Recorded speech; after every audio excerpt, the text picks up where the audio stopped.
नमस्कार। आज का हमारा विषय है प्राचीन भारत में श्रमण परंपरा। ईसा पूर्व 6वीं शताब्दी का जो काल था वो धार्मिक दृष्टि से क्रांति अर्थात महान परिवर्तन का काल माना जाता है। इस समय परंपरागत वैदिक धर्म और समाज में जो फैली हुई कुरीतियाँ थी, पाखंड थे, कुप्रथाएं थी, छुआछूत, ऊंच नीच, इनके खिलाफ एक आंदोलन उठ खड़ा हुआ। और ये आंदोलन कोई आकस्मिक घटना नहीं थी, बल्कि ये लंबे समय से संचित हो रहे असंतोष की चरम परिणत थी। वैदिक धर्म के कर्मकांडों, यज्ञ विधि विधानों के विरुद्ध जो प्रतिक्रिया हुई वो वास्तव में वो उत्तर वैदिक काल से ही प्रारंभ हो चुकी थी। वैदिक धर्म की व्याख्या एक नए सिरे से की गई और यज्ञ और कर्मकांड की निंदा करते हुए धर्म के नैतिक पक्ष पर बल दिया गया। और इसी विचारधारा का पूरी तरह से व्याख्या हमें उपनिषदों में देखने को मिलता है, जिसमें उपनिषद यज्ञों तथा उनमें की जाने वाली पशु बलि की बड़ी कड़ी आलोचना करते थे। मुंडकोपनिषद में कहा गया है कि यज्ञ टूटी हुई नौका के समान है और उनके कर्मकांड को अल्प फल वाला बताया गया है। और कहा गया कि जो मूर्ख इनकी प्रशंसा करता है वो बार बार जरा और मृत्यु को प्राप्त होता है। और ईसा पूर्व 6वीं शताब्दी की बौद्धिक क्रांति के लिए तत्कालीन सामाजिक और आर्थिक कारण भी कम उत्तरदायी नहीं थे। यदि हम बात करें श्रमण परंपरा की, तो श्रमण परंपरा का विकास इन्हीं मुख्य कारणों के आलोक में हुआ। श्रमण परंपरा भारत में प्राचीन काल से जैन, आजीवक, चारवाक और बौद्ध दर्शनों में पाई जाती है और ये वैदिक धारा से बाहर मानी जाती है और प्रायः इसे नास्तिक दर्शन भी कहते हैं। अर्थात ये ईश्वरीय सत्ता पर विश्वास नहीं करते थे। भिक्षु और साधु जो कि नास्तिक परंपरा के होते थे वे श्रमण कहलाते थे और ये सभी चीजों से विरत रहते थे, इसलिए इनको सर्वविरत भी कहा जाता था। यदि आप अंतर करें ब्राह्मण परंपरा और श्रमण परंपरा की, तो ब्राह्मण वह है जो ब्रह्म को ही मोक्ष का आधार मानता हो और वेद वाक्य को ही ब्रह्म वाक्य मानता हो। ब्राह्मणों के अनुसार ब्रह्म और ब्रह्मांड को जानना आवश्यक है, तभी ब्रह्मलीन होने का मार्ग खुलता है। जबकि श्रमण वह है जो श्रम के द्वारा मोक्ष प्राप्ति के मार्ग को मानता हो, जिसके लिए व्यक्ति के जीवन में ईश्वर की नहीं बल्कि श्रम की आवश्यकता होती है। श्रमण परंपरा और संप्रदायों का उल्लेख हमें प्राचीन बौद्ध और जैन धर्म ग्रंथों में विशेष रूप से मिलता है तथा ब्राह्मण परंपरा का उल्लेख हमें वेद, उपनिषद और स्मृतियों में प्राप्त होता है। अब इस तरीके से देखा जाए तो श्रमण परंपरा कर्म को प्रधान मानता है और ज्ञान को अनुभव से उत्पन्न मानता है, ना कि परम सत्य को वेद से अर्थात परमात्मा के द्वारा उत्पन्न नहीं मानता है। वो श्रमण परंपरा के विरोध में ब्राह्मण परंपरा है जो वेद को परम सत्य मानता है और सत्य ज्ञान के बिना कर्म को दोषपूर्ण रूप में स्वीकार करता है।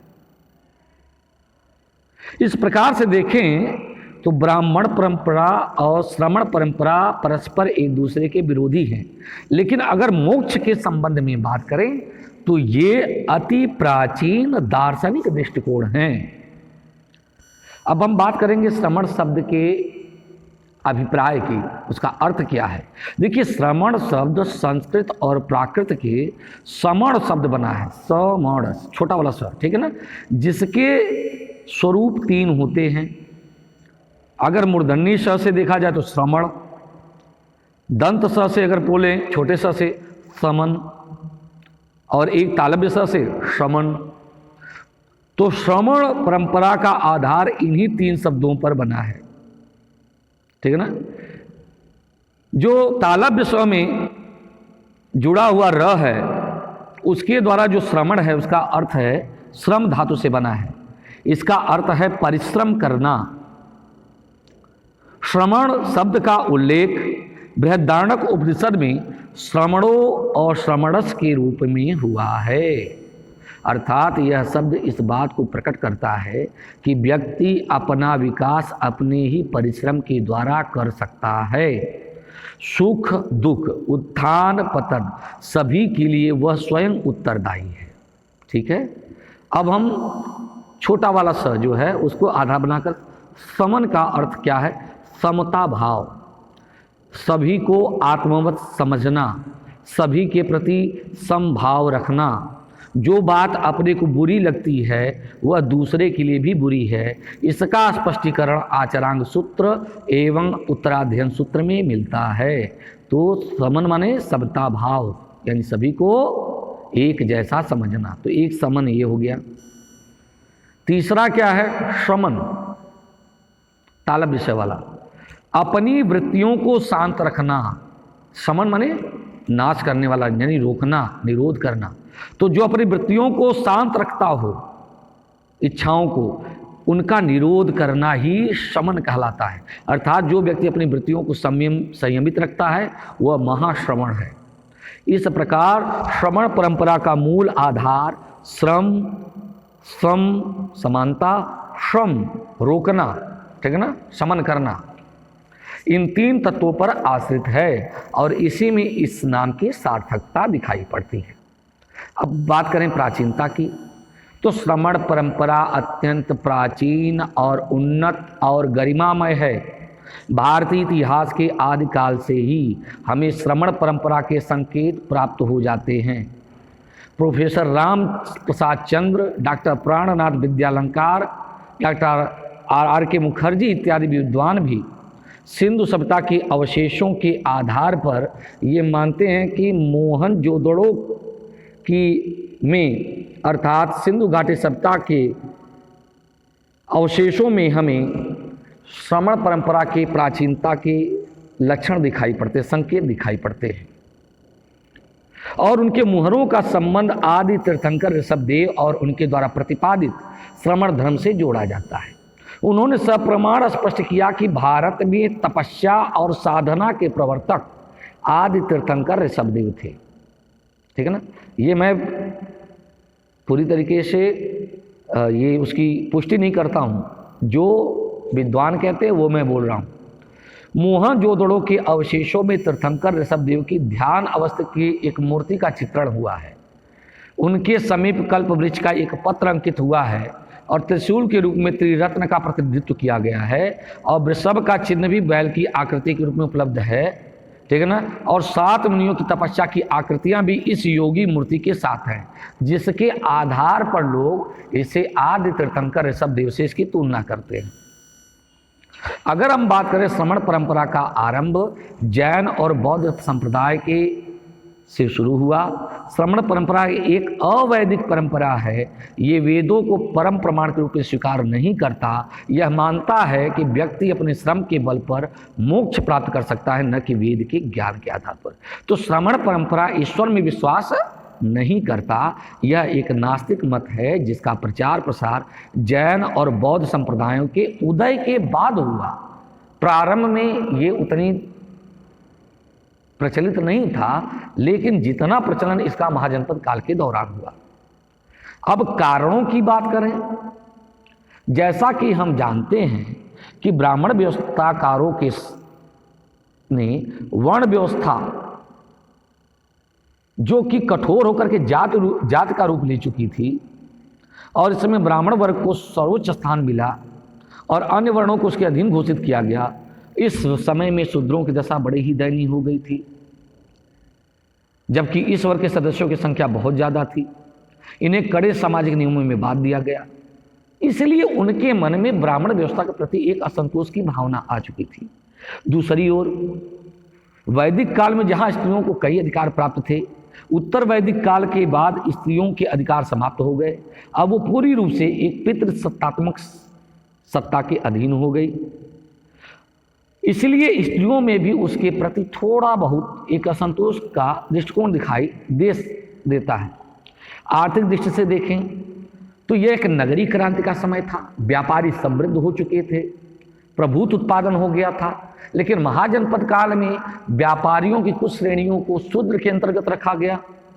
ठीक है ना, तो व्यापारी वर्ग जब अब सबल हो गया और जब संपत्ति के बल पर वो ब्राह्मणों से कहीं ज्यादा श्रेष्ठ होने लगा, तो वो ब्राह्मणों पर अपनी सामाजिक श्रेष्ठता का दावा करने लगा।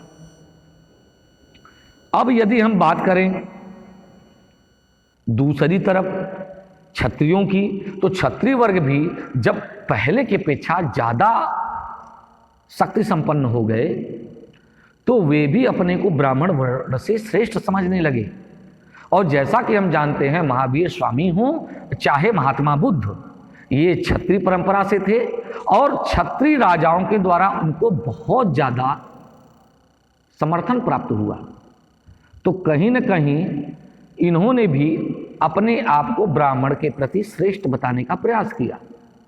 तो यही वो कुछ कारण हैं जो ब्राह्मण व्यवस्था के अनुकूल न होकर के बल्कि उसके प्रति असंतोष दिखाने का प्रयास किया। और अगर हम बात करें, यह समय कोई ऐसा मामूली समय नहीं था। आपको बता दें कि इस समय भारत के बाहर भी अनेक देशों में बहुत धार्मिक उथल पुथल मची हुई थी। जिस समय भारत में महावीर बुद्ध का उदय हुआ था, उसी समय चीन में कन्फ्यूशियस, लाओत्से, ईरान में जरस्तुत, जूडिया में जेरेमिया, यूनान में पाइथागोरस ने भी अपने अपने संप्रदाय का विकास किया था। ठीक है। और अपने अपने देशों में अपने धर्म की व्यातकुरुतियों और पाखंडों और सामाजिक कुप्रथाओं का खंडन करते हुए आडंबर रहित धर्म का विधान प्रस्तुत किया था। यदि हम बात करें बौद्ध और जैन ग्रंथों में भारत के संप्रदायों और आचार्यों का, तो उनमें कई संप्रदायों का उल्लेख मिलता है जो कि महात्मा बुद्ध के जन्म से पहले भी समाज में विद्यमान थे। बौद्ध ग्रंथों में इनकी संख्या करीब 62 मिलती है, जबकि जैन ग्रंथों में 368 बताई गई है। ठीक है।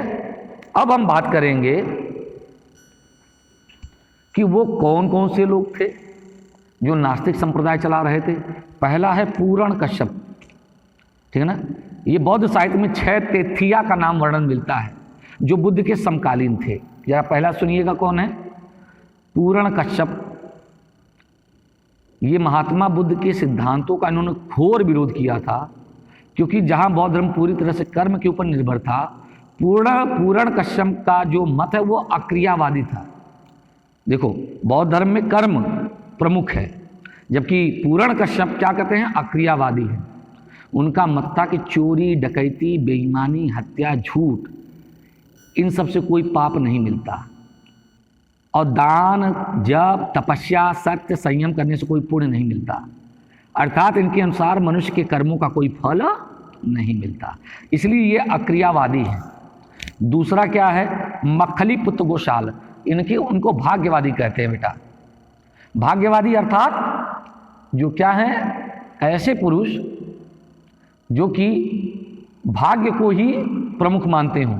युवा अवस्था में पहले तो ये महावीर के संपर्क में आए, जैन धर्म को स्वीकार कर लिया, लेकिन जब मतभेद हो गया तो इन्होंने आजीवक संप्रदाय की नींव डाली।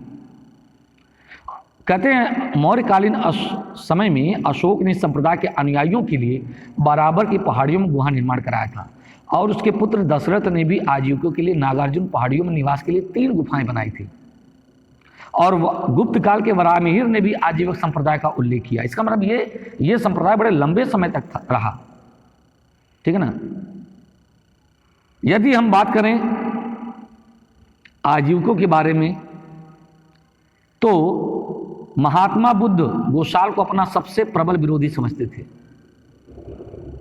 इनके अनुसार, मखलीपुत्र गोशाल के अनुसार, कि सभी प्राणी नियति के अधीन हैं, न उनमें बल है न पराक्रम, वो अपनी शक्ति से कुछ नहीं कर सकते, वे भाग्य और संयोग के चक्कर में पड़कर ही उत्पन्न होते हैं और दुख सुख भोगते हैं। इसीलिए मखलीपुत्र के गोशाल के इन विचारों कारण इन्हें नियतिवादी, दैववादी, अहेतुवादी, ठीक है ना, या भाग्यवादी भी कहा जाता है। और इनका संप्रदाय क्या है? आजीवक संप्रदाय। अजीत केश कंबलिन ये भौतिकवादी थे। इनका मानना था कि शरीर 4 भूतों, पृथ्वी, जल, अग्नि और वायु से निर्मित है ना। देखो, इसमें आकाश नहीं है जो कि ब्राह्मण परंपरा में क्या है, पृथ्वी जल अग्नि और वायु से निर्मित है। मृत्यु होने पर चारों भूत जो हैं यानी पृथ्वी जल अग्नि और वायु विघटित हो जाते हैं, कुछ भी शेष नहीं रहता। अर्थात संसार में न कोई माता है न पिता है, न पाप है न पुण्य है, न सत्य है न असत्य है, न यज्ञ है न होम है न दान है, न लोक है परलोक है, क्योंकि ये सब बातें झूठी हैं। इसलिए इनको भौतिकवादी कहते हैं। इनका मतलब ये है कि संसार में आप आए हैं, ठीक है ना, तो आप जो कुछ भी संचित करते हैं वो आपकी अपनी उपलब्धि है, चाहे वो पाप हो चाहे पुण्य हो। लेकिन इस एक तरह से ये भी देख लिया जाए तो ये भी फल का निषेध करते हैं। कहीं कहीं पूर्ण कश्यप के मतों से थोड़ा बहुत इनका संबंध दिखाई पड़ता है। पकुद कच्चायन ये घोर अक्रियावादी थे। इनके अनुसार संसार में 7 वस्तुएं हैं। देखो अजित केश कंपलिन के ही कुछ हम व्याख्या करेंगे। पृथ्वी जल वायु तेज, देखो अग्नि की जगह इन्होंने तेज बोला है, सुख दुख और जीवन, ठीक है ना। ये अचल हैं, अनिर्मित हैं, अकृत हैं, अबद्ध हैं, मतलब बधी नहीं रहती हैं। अतः संसार में न कोई किसी को मारता है न कोई मारा जाता है। यदि कोई किसी को हथियार से काट भी डाले तो व्यक्ति नहीं मरता। इस प्रकार यहाँ न कोई सुनाने वाला है न सुनने वाला है। इस प्रकार से अगर पकुद कच्चायन का मत देखें तो यह मत आध्यात्मिक और नैतिक जीवन की आवश्यकता नहीं समझता। अब यदि बात करें संजय वेलितपुत्र की, संजय वेष्टिपुत्र की, तो यह अनिश्चिततावादी हैं, अर्थात इनको संदेहवादी कहते हैं। ये कहते थे कि परलोक है, फिर कहते थे परलोक नहीं है। जैसे स्यादवाद पढ़े होंगे आप जैन धर्म में। तो इस प्रकार मनुष्य के जीवन संबंधी प्रत्येक प्रश्न पर ये अनिश्चय मत रखते थे, यानी परलोक हो सकता है नहीं भी हो सकता है। इसीलिए संजय वेष्टिपुत्र को हम क्या मानते हैं, संदेहवादी। अब एक है निगंठनाथ पुत्र, ये महावीर स्वामी हैं। इनके पहले ही पार्श्वनाथ से लेकर के 23 तीर्थंकर हो चुके हैं, ठीक है ना। तो निगंठनाथ पुत्र अर्थात महावीर स्वामी ने क्या किया, जैन धर्म को आगे बढ़ाया। इन्होंने कर्म को आधार तो माना ही, लेकिन वो मानते थे कि अज्ञानतावश मनुष्य क्या होता था, बंधन से परिपूर्ण हो जाता है और यही बंधन उसे जरा मरण के चक्र में बांधे रखता है।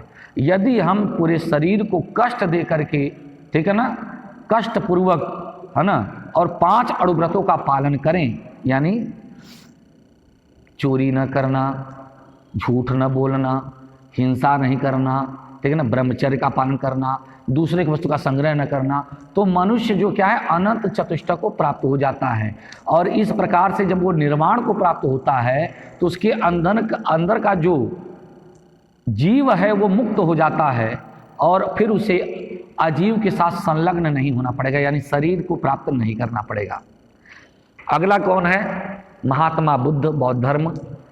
बुद्ध का ये मानना था कि मनुष्य अपनी तृष्णा के कारण, लगाव के कारण दुख को प्राप्त होता है। तृष्णा मान लालच और ईर्ष्या, दुख, क्या मैं फिर से बोल रहा हूं, लालच, ईर्ष्या और लगाव के कारण वो दुख को प्राप्त होता है।